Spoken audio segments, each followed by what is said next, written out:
Ústavu jadrového a fyzikálneho inžinierstva. A keď vás vidím, tak sa veľmi teším. A nielen z takých zištných dôvodov, že budeme mať koho učiť, ale pretože vidím odvahu. Študovať fyziku v súčasnosti je signálom toho, že niekto má odvahu ísť za poznaním. Ja som možno trošku netradičný profesor v oblasti teda jadrovej energetiky hlavne, pretože strašne ma baví vymýšľať zaujímavé veci. Toto som nevymyslel ja, ako to vymysleli doktoranti. To nie je poznačené nejakým starým pánom profesorom, ale najnovší kreatívny nápad je dať na slovenské letiská nadpis s podpisom Ústav jadrového a fyzikálneho inžinierstva. I s nami občas vyletíte. Ani s nami sa lieta na nový level poznania. A možno tých študentov, ktorých máme, nie sú stovky, je ich skôr 10, 20, aby sme boli úprimní. Na druhej strane tí študenti dostávajú veľkú individuálnu starostlivosť. A možno niektoré fakulty si dávajú za cieľ vytvárať masy nejakým spôsobom vzdelaných ľudí. U nás chceme ísť viacej na tú kvalitu a preto je nevyhnutné spolu s vami občas vyletieť, aby sme sa druhýkrát dostali na ten nový level poznania. A sme radi, keď nám dáte šancu a prídete na tú skúšku druhýkrát. Ale teraz to nie je o tom štúdiu, teraz je to o tom, že by sme vám chceli priblížiť 3 oblasti fyziky, tak ako sú na prednáškach. Takže ďakujem, že ste prišli, želám vám všetko dobré a prosím pána profesora.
Chcem len povedať, že o fyzike je strašne veľa tém, o ktorých sa dá hovoriť.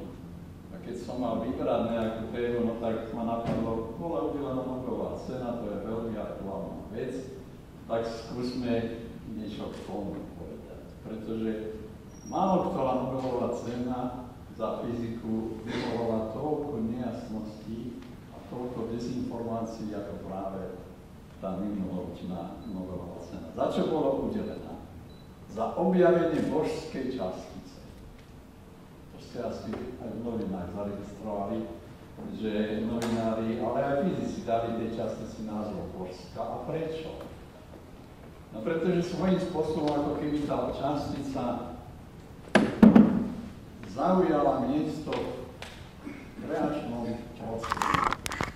Nebyť tejto častice, tak by sme tu neboli. Pretože táto častica bola schopná smotniť svet. Predtým, tesne po Big Bangu, tu bolo len žiarenie. To znamená, sa všetko hýbalo len rýchlosťou svetla. Nič sa nedalo zastaviť, nič sa nedalo uložiť a s tým, čo si robí. Tak musela prísť nejaká zvláštna častica, dostala dneska už meno Higson, ja troška samozrejme poviem prečo. A jej úloha bola naozaj smotniť tento svet. A najprv sa musela smotniť ona sama. Tak to je objasnenie, to poviem prečo božská častica. Keď debatujeme o tom, že ona sa sama musela smotniť, tak ma napadlo, že podľa tohto plagátu, ja som tam ja zobrazený ako rytier, ktorý bojuje, ako keby ten Higson sám bojoval za to, aby dostal hmotnosť. Nie. Higson tá hmotnosť bola daná. A ako bola daná? Teoretickí fyzici majú na to vysvetlenie jedinú vetu. Narušila sa symetria. A to je taká formulácia, ktorá málo komu čo konkrétneho povie. Symetria čoho? Ako? A jak sa to potom všetko odobralo? Tak je to vážny problém. A keď sa fyzici napokon, keď už teda sa potvrdila existencia tejto častice, zapodievali problémom, ako sprostredkovať túto informáciu, tak zistili, že je to veľmi ťažké. A preto dokonca vypísali súťaž na nájdenie nejakej rozumnej analógie, ktorá by bola schopná opísať, čo sa deje. Jedna z nich napríklad, ktorá sa aj publikovala, je, že keď si predstavíte nejakú veľkú sálu, v ktorej sa odohráva nejaký čurbec, nejaká oslava, a tí prítomní sú tam homogénne v podstate roztrúsení, tak každý sa hýbe v podstate voľne.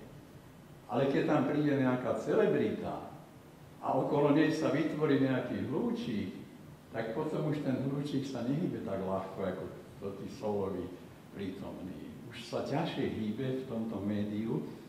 No a takto sa ten Higson ako keby zhmotnil, on nabral nejakú hmotnosť a toto by malo byť ako obraz. Samozrejme je to príliš nedokonalá analogia a nič nevysvetľuje. Tak otázka je, že ako s tým ďalej? Pokiaľ ide o tých teoretikov, ktorí tomu rozumejú, a je ich málo, dokonca málo na svete, ktorí tomu rozumejú, tak tá situácia vyzerala asi takto. To bolo známe, že keď sa naruší symetria, napríklad symetria vákuovej energie v tomto vesmíre po Big Bangu, že vzniknú častice. Lenže strašila tu jedna teoréma.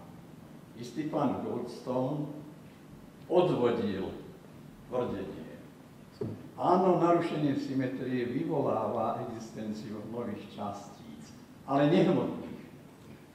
To znamená fotónov, to znamená takých častíc, ako prenášajú pólia elektromagnetické a podobne, ale nie hmotné častice. A vtedy v roku 1964 prišiel na scénu práve pán Higgs, ktorý ukázal, že keď sa pri tom výpočte uváži tzv. Správna kalibrácia, to znamená správna podmienka, ktorá vyplýva v podstate z relativity, tak sa ukazuje, že tie častice môžu byť aj hmotné.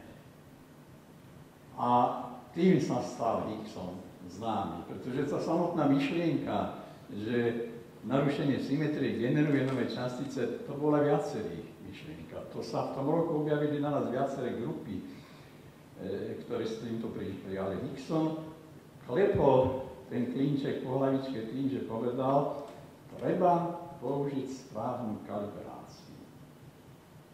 No a ak si myslíte, že už teraz viete, čo to všetko tu sa udialo, tak si myslím, že poviem pravdu, keď poviem, že nikomu ani toto veľmi nič nevysvetľuje.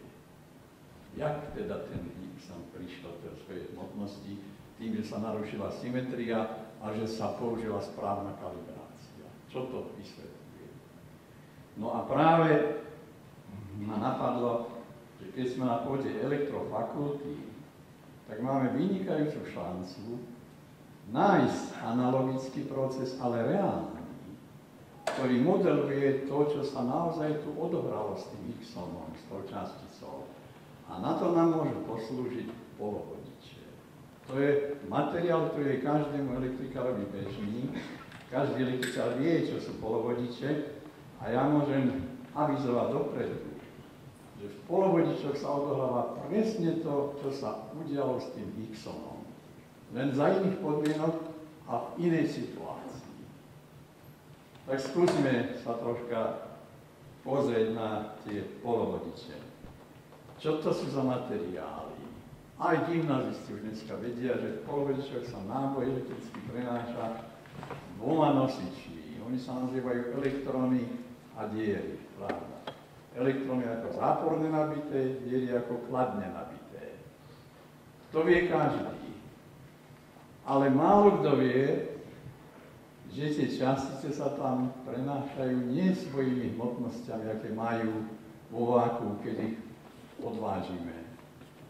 Ale že oni v tom polovodiči získajú novú hmotnosť. Ten polovodič im vnúti svoju vlastnú sílu, svoj vlastný vplyv a donúti ich, aby nadobudli určitú hmotnosť, ktorá je závislá od toho materiálu, v ktorom sa to deje.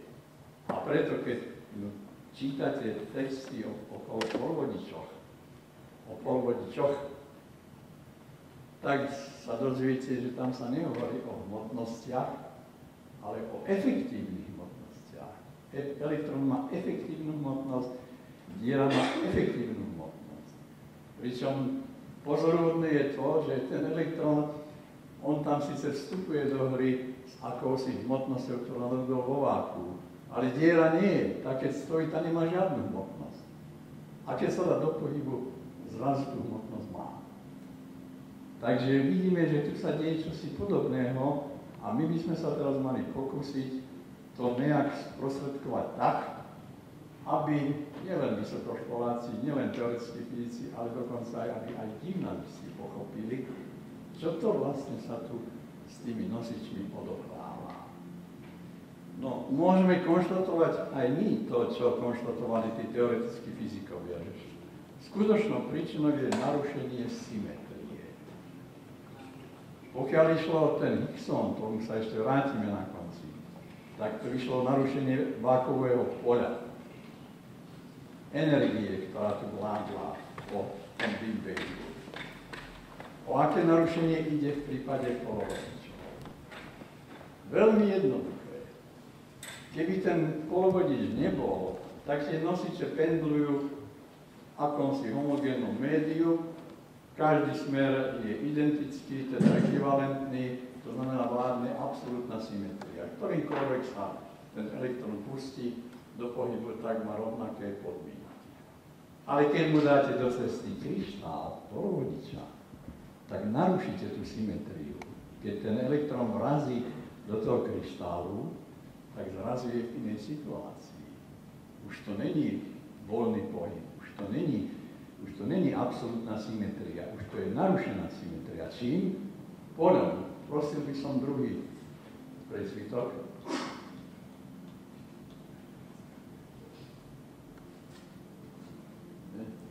Skúsite ďalej. Není tam. Predtým. Ďalej, nie tam nejaký obrázok. Mal by tam byť. No to je ono. Tak toto je, čo stretne ten elektrón, keď vojde do kryštálu polovodiča. On narazí na periodický kryštál, v ktorom sa potenciál elektrického poľa periodicky mení od jadra k jadru. Tam to vidíte krásne nakreslené. Čiže je to médium, v ktorom ten elektrón podlieha už nielen vonkajšiemu poľu, ale aj tomu vnútornému poľu. A my sa pýtame, aj aký to bude mať vplyv na jeho pohyb. My by sme radi vedeli, ako sa tam bude ten elektrón pohybovať. A odpoveď je, to nevyrábame nikdy. To sa nám nepodarí vyučať preto, že priebehy týchto potenciálov my fakticky presne nepoznáme. To je mikrosituácia, také sondy nemáme, aby sme mohli zmapovať presne priebeh tých potenciálov. Takže není tu šanca, že by sme mohli priamo spočítať, jak sa ten elektrón tam bude pohybovať. Ale máme vo fyzike jeden zázračný formalizmus, takzvanú kvantovú fyziku. A v rámci kvantovej fyziky jednu zázračnú rovnicu, ktorá sa nazýva Schrödingerová rovnica. A tá vie všetko.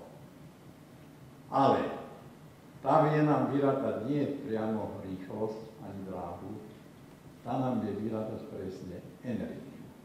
Čiže aké energetické stavy môže tá častica tam zaujímať.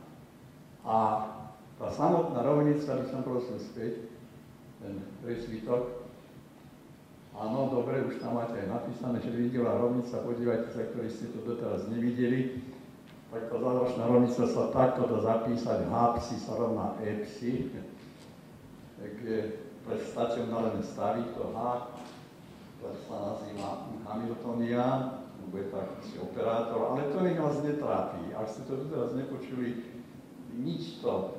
Ja len vám chcem naznačiť, že fyzika pre mikrosfér dneska pre nás predstavuje uzavretú vedu. My vieme východiskovú rovnicu, v ktorej je všetko zaznamenané. Treba to len vydolovať. Tá rovnica vyzerá takto. Keď za to háčko dáme, čo to háčko je, tak je šanca zistiť to veľké E, to znamená energiu, čiže energetické stavy. Jaké môže ten nosič tam zaujímať? To sa podarilo vyriešiť istému pánovi Blochovi, našiel tie energetické stavy a keby sme si zjednodušili problém na jednorozmerný kryštál v jednom smere, tak zistíme, že tá energia E sa mení podľa takéhoto zaujímavého vzorca.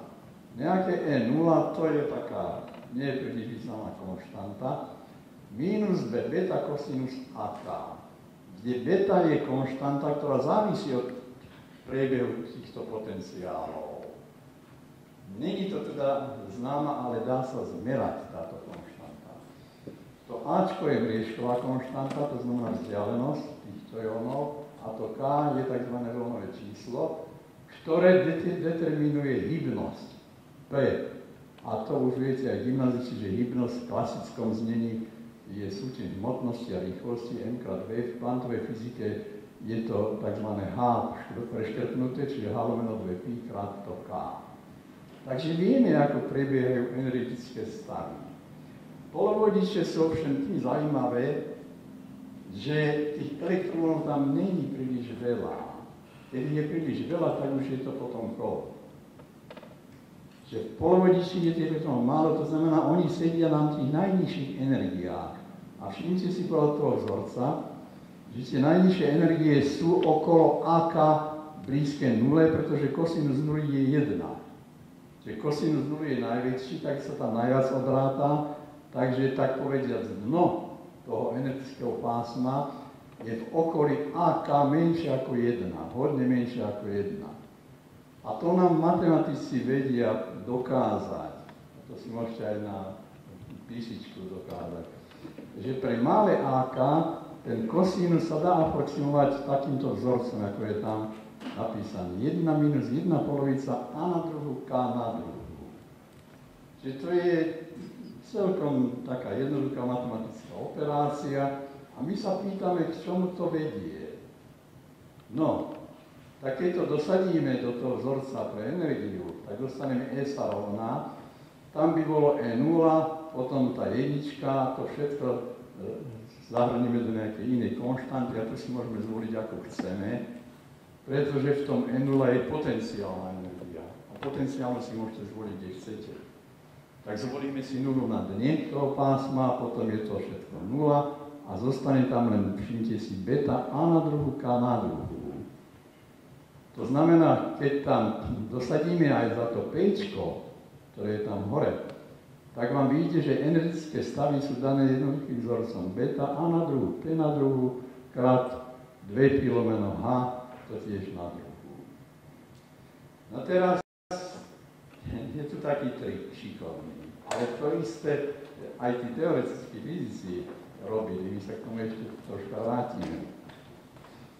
Zavedeme si veličinu MF, schválne označím ako M efektívne, takýmto vzorcom. H lomeno 2 pi na druhu, lomeno 2 beta A na druhu. A dosaďme to do toho vzorca pre energiu.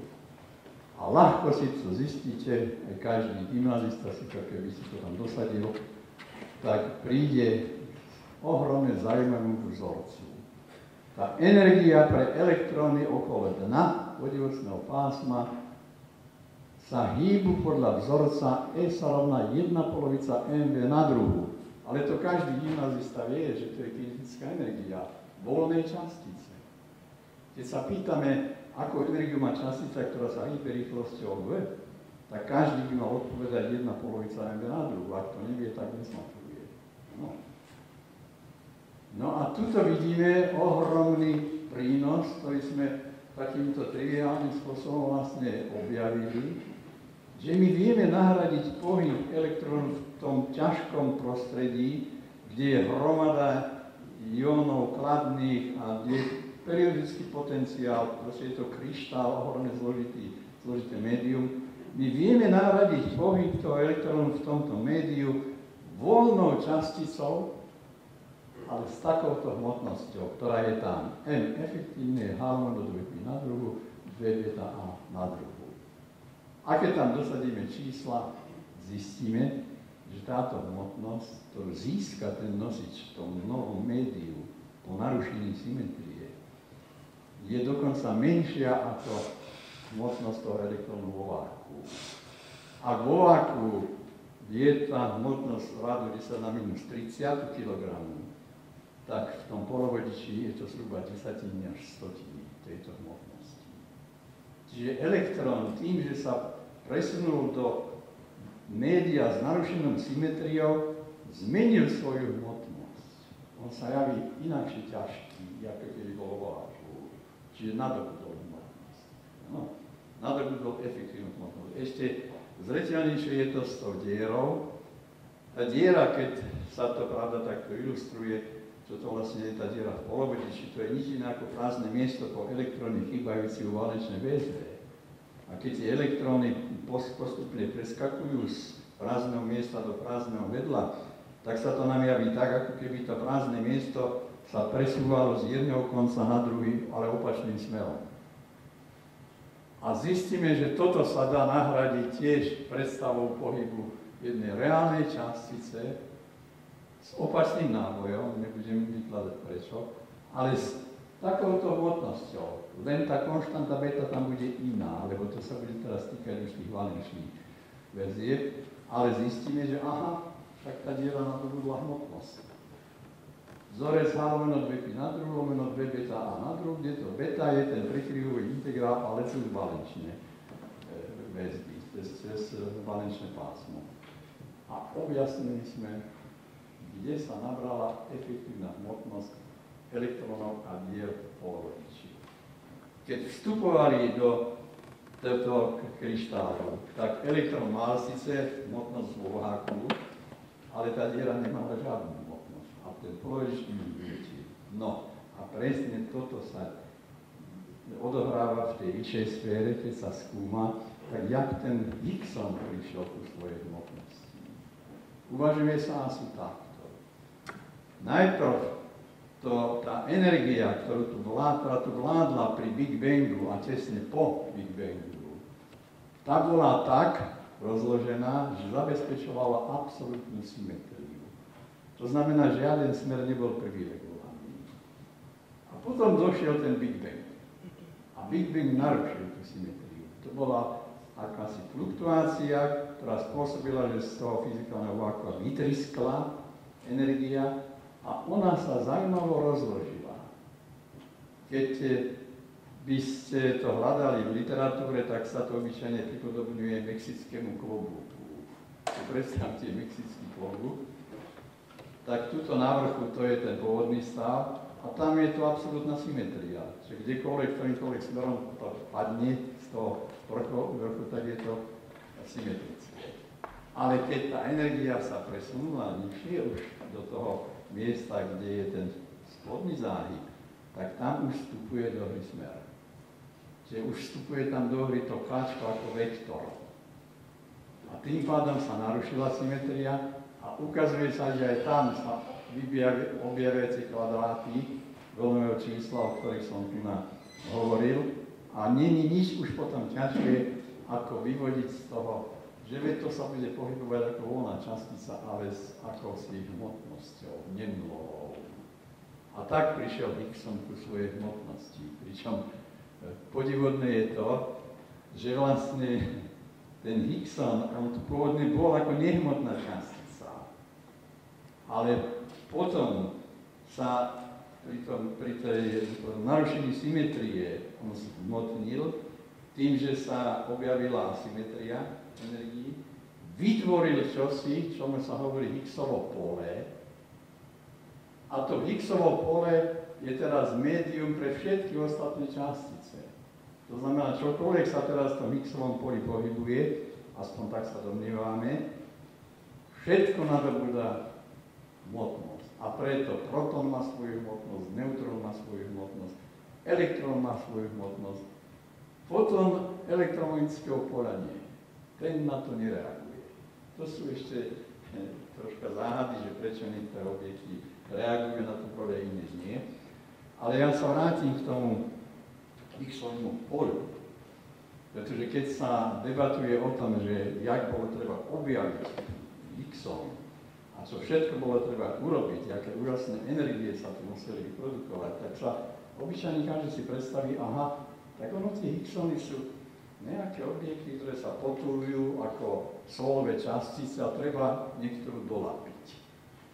Ale to není tak. My, keď experimentujeme v tejto súvislosti, tak narábame alebo sa stretávame s tým Higgsovým poľom. A to Higgsové pole, to je rigidný systém vytvorený z tých Higgsonov.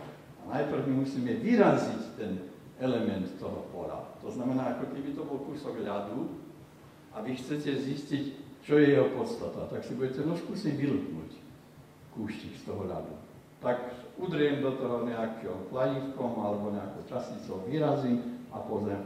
A presne toto robia tie experimenty, ktoré sa odohrali v Ženeve, v Cerne, že oni tam vystreľovali nesmierne prudko urychlené protóny a tie, keď sa mrazili so slušnou energiou, tak boli schopné vyraziť element z toho Higgsovho poľa. A tu sa ukázalo, že to možno stotožniť s tým Higgsonom pri energii asi 125 gigaelektronvoltoch, aj keď tá istota potvrdenia, že on existuje ako častica, je len asi 95%. To znamená, ešte nemáme absolútnu istotu, že Higgson ako taký existuje, no ale tá istota 95% už je hodne presvedčivá a už nikto nepochybuje, že je to skutočne realita a fyzici sú nesmierne radi, že to takto dopadlo. Pretože keby Higgson nebol objavený, tak celá teória padá. Celý ten krásny model, ktorý máme v súvislosti so štandardným modelom, s časticami, ktoré tu sú, tam naozaj chýbalo len mechanizmus, ktorým sa tie častice zhmotnili. To znamená, oni boli schopné znížiť svoju rýchlosť z rýchlosti svetla na normálnu rýchlosť, dokonca sa im umožnilo zastaviť sa. A preto my môžeme narábať s materiálom tak, že si ho môžeme položiť na váhy a on sa vôbec nehýbe. Pred Higgsonom také niečo nebolo možné. Čiže preto ten Higgson predstavuje čosi, čo zapadá do božského mechanizmu kreácie a preto sa hovorí tomu božská častica. No ešte bych sa vrátil k tým polovodičom. Do akej miere máme právo sa takto pozerať na to? Prosil by som druhý obrázok. Tak, teraz príde. Ešte troška. To je ono. Ďakujem. To je, jak to vyzerá v Kremíku. A Kremík je typický polovodič. A tam vpravo vidíte akúsi jamku začernenú. A to je práve tá dolinka, v ktorej tie elektróny z toho dolného pásma preskakujú. A tam tá oblinka, to je presne tá parabola, o ktorej tu bola reč, to znamená táto E0 minus 1 minus 2 beta kosinus AK, pričom ten kosinus tam sa dá aproximovať kvadratickou funkciou a to vedie na vzorec E sa rovná 1 polovica mv na druhu. Čiže to je cesta, ak hmotnosť elektróny v tejto dolinke naozaj pohybujú. No a presne tak bolo treba modelovať aj to vákové pole s tým mexickým klobúkom. Takže teoretici naozaj pracovali veľmi konkrétne predstavy a samozrejme otázne je, do akej miery je to korektné. No ale keď to už tak krásne všetko sedí a tá častica zapadla do tej schémy, tak tá teória už sa úplne uzavrela a ukazuje sa, že už je teraz nepotrebné rozmýšľať o nejakej inej variante. Takže keď aj niekde v literatúre sa stretnete s pochybovačmi, ktorí tvrdia, že fyzika ešte ďaleko má do nejakej tej uselenej teórie, tak už tomu netreba veriť. Treba sa naopak tešiť, že sa dospelo do takého uzavretého stavu, v ktorom môžeme byť spokojní s teóriou, ktorú máme. Čiže tzv. Štandardný model vzniku a vývoja vesmíru a štandardný model častíc dneska už sa považujú za skutočne štandardné a platné modely. Fyzika už môže s týmito teóriami operovať, pretože aj tá posledná neznáma, to znamená existencia častice, ktorá je zodpovedná za hmotnosti, aj tá sa už našla. Tak to je asi to, čo som vám chcel v rámci takej osvety tu priblížiť, aby sme za objavením toho Higgsonu nevideli nejaké strašné záhady, ktoré sú prístupné len špičke teoretických fyzikov, ale že aj na báze normálnych vedomostí, ktorým sa dostáva už nielen vysokoškolák, ale dokonca aj stredoškolák, že v rámci nich vieme pochopiť. Takže ešte raz, a už skončím. Za Higgson, za jeho existenciu a za jeho hmotnosť je zodpovedný narušenie symetrie. A keď sa naruší symetria, tak sa tam vždy objaví nejaká častica, podľa Higgsonu ona môže mať aj hmotnosť. A ja som vám dokázal, že to naozaj tak je, my to polovodiču vidíme, že to tak je. A tak sa to deje aj v tom našom makropáku. Tak, ďakujem pekne.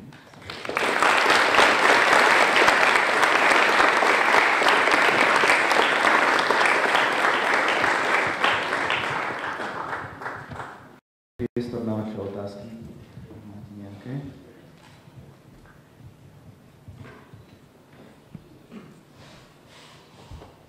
Možno ja sa spýtam, že je tu ešte priestor teda pre mladých fyzikov alebo v tomto svete ešte na ich výskum pripočívačie? Áno, je tu priestor. Tento program objavenia Higgsonu je len jeden z niekoľkých, ktorý je na programe práve toho obrovského zariadenia experimentálneho v Ženeve, v CERNe. Tam sa pátra aj po ďalších problémoch. A to sa ešte nepotvrdilo. Pátra sa po tzv. Supersymetrii.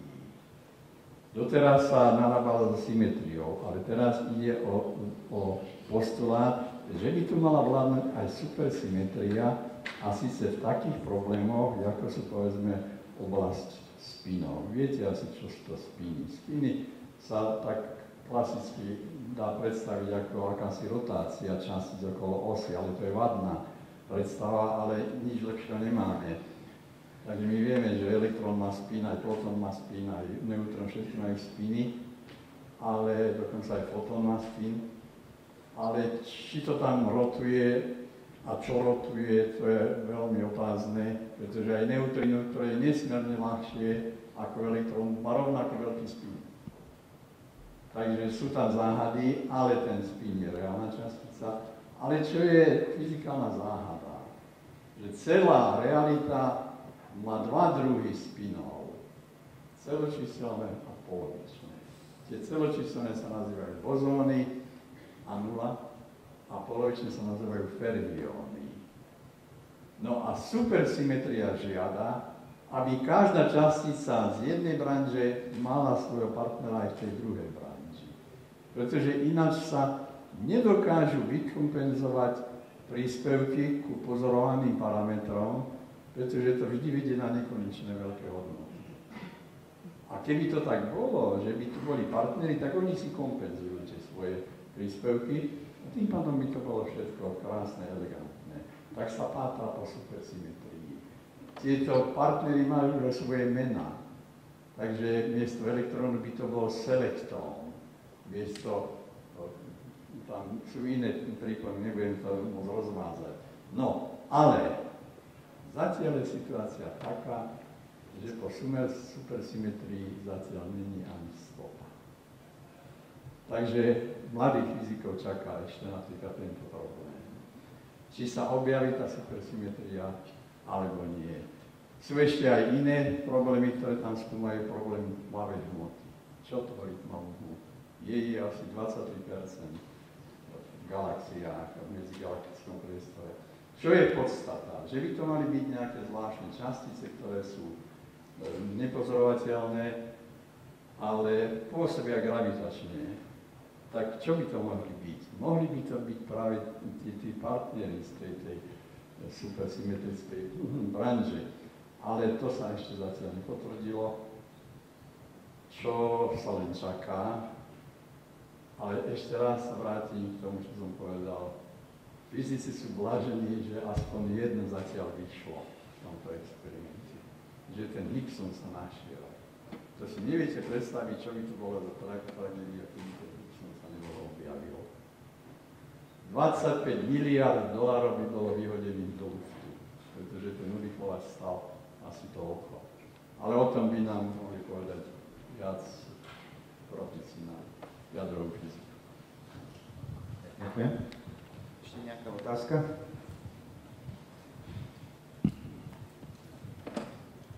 Čo spôsobilo narušenie symetrie?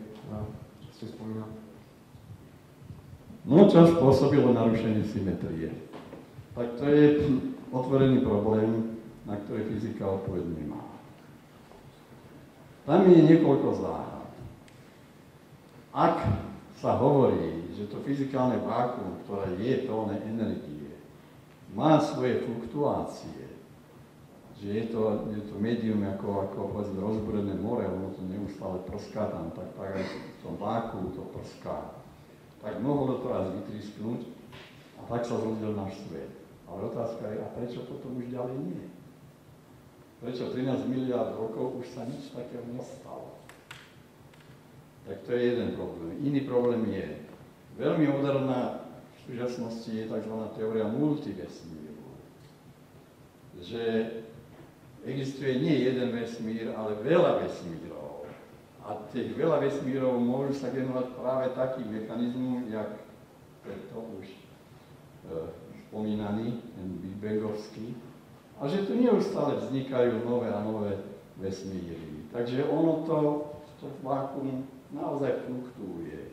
A každá takáto bublina, ktorá sa tu vytvorí náhodne, nevedno, kto to stimuluje, nevedno, čo za tým je, ale je to proste výtrysk. Takže tak sa generujú mnohé vesmíry. Tá teória je veľmi v súčasnosti rozvíjaná. Existuje celá kniha, hruba, nedávno vyšla, volá sa to Hidden Reality, to znamená skrytá realita. Že predpoklad, že existuje veľa vesmírov, vie vysvetliť všeličo, čo mohlo vzniknúť náhodným procesom, náhodnou evolúciou. Lenže tam je jeden obrovský handicap. Weinberg, nositeľ Nobelovej ceny, najslavnejší fyzik zrejme, keď sa objavila teória hmoty vesmíru, hneď chytil ceruzku a papier a vyrádal, koľko by tých vesmírov muselo byť, aby to mohlo takto fungovať. A došiel k číslu 10 na 120. Ale už 10 na 30, ja to vždy, keď prednášam, tak si dovolím túto sviečku ponúknuť. 10 na 30, viete, čo to je? To je počet špendlíkových hlavičiek, ktoré sa zmestia do celej zemegule. To už je 10 na 30. 10 na 30 prvú je 10 krát viac, na 32 je 100 krát viac.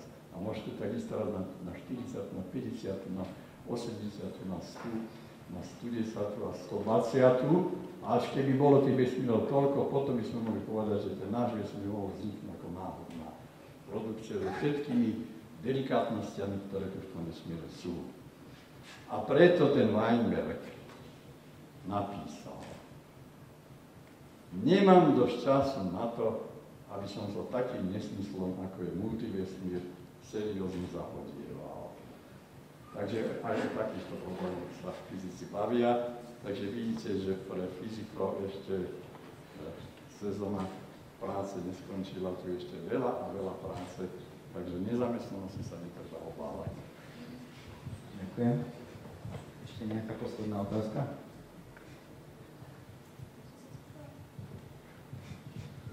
Či tomu správne rozumiem, teda celý náš pozorovateľný vesmír má narušenú symetriu, vďaka tomu aj vlastne akože ho vidíme ako hmotný, a to práve vákuum, ktoré my pozorujeme, tak to by vlastne nemalo pripúšťať vôbec hmotnosť, všetko by sa hýbalo rýchlosťou svetla? Súčasný scenár, zdá sa taký najrealistickejší, je: neexistuje absolútne vákuum, neexistuje absolútna prázdnota. Existuje čosi, čo hovoríme fyzikálne vákuum, a podľa všetkých dostupných meraní v tom vákuu je prítomne homogénne rozložená hustota energie. Čiže to vákuum sa nám javí ako médium, ktoré je stabilné, má všade rovnakú energiu a je bezbrehé. To znamená, je nekonečné. A to jak v priestore, tak v čase.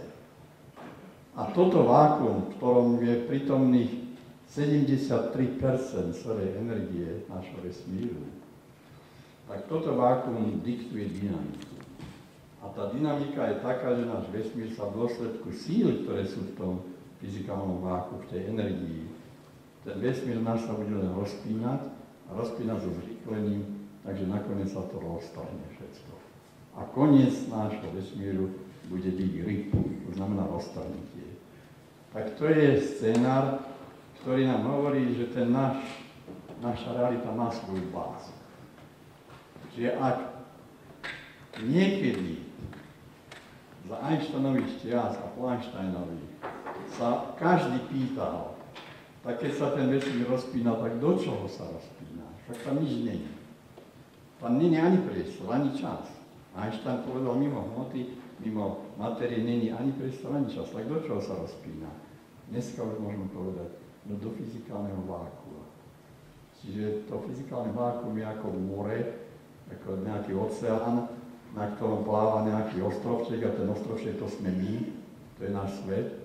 A on sa v tomto mori nejak hýbe, ten ostrov, ale ten oceán je stabilná konfigurácia, stabilné médium, tak takto sa nám ponúka dnešný scénár nášho vesmíru, našej reality.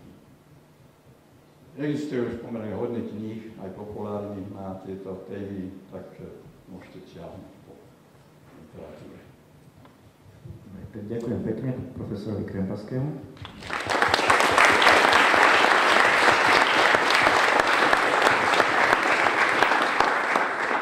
A teraz bude krátka 5-minútová prestávka, o 10:00 začína prednáška docenta Válka. Fyzika medzi zemou a nebom.